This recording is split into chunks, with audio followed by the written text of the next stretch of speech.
Et vous, vous mangeriez ce fruit? Voici comment fonctionne généralement le contrôle qualité dans la chaîne d'approvisionnement des supermarchés. D'abord, les fruits sont récoltés dans le champ et les supermarchés imposent le prix d'achat. Les fruits sont ensuite réceptionnés et enregistrés à l'entrepôt. Un échantillon est prélevé pour évaluer la qualité à l'arrivée.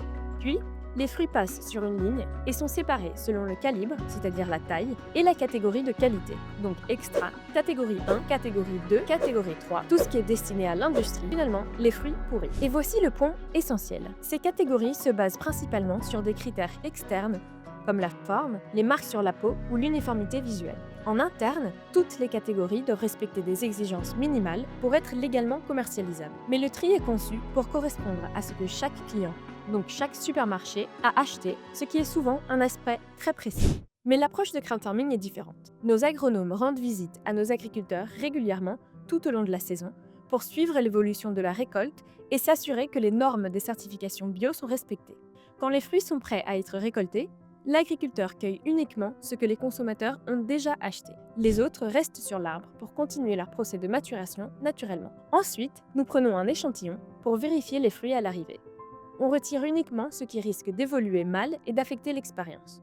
Typiquement, de la pourriture avancée ou les plaies ouvertes qui ne tiendront pas au transport. On emballe les fruits ensemble, sans les séparer par taille ni par apparence externe, dans les limites convenues. Et voilà la conséquence cachée.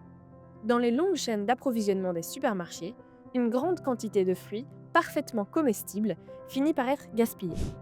Dans notre étude sur le voyage d'une orange, on a constaté qu'environ 22% des aliments étaient écartés dans le modèle des supermarchés, contre environ 3% dans un modèle direct au consommateur comme le nôtre. D'ailleurs, écarter ne veut pas dire gaspiller dans notre modèle. On le donne, on le transforme en jus ou en confiture, ou on le composte. Donc, quand vous voyez des marques comme des frottements de branches, des taches, des cicatrices guéries, des déformations naturelles ou de la fumagine sur la peau, ça peut paraître moche, mais c'est purement cosmétique. La catégorie 2 ne signifie pas une qualité inférieure à l'intérieur, tout comme extra ne veut pas dire que le fruit aura meilleur goût. Et une dernière chose, on entend souvent qu'on ne peut pas nourrir le monde avec l'agriculture bio. Mais peut-être que le premier problème impossible n'est pas de produire assez, mais c'est plutôt nos standards. Avant de s'inquiéter de produire davantage, peut-être qu'on devrait arrêter de gaspiller ce qu'on a déjà.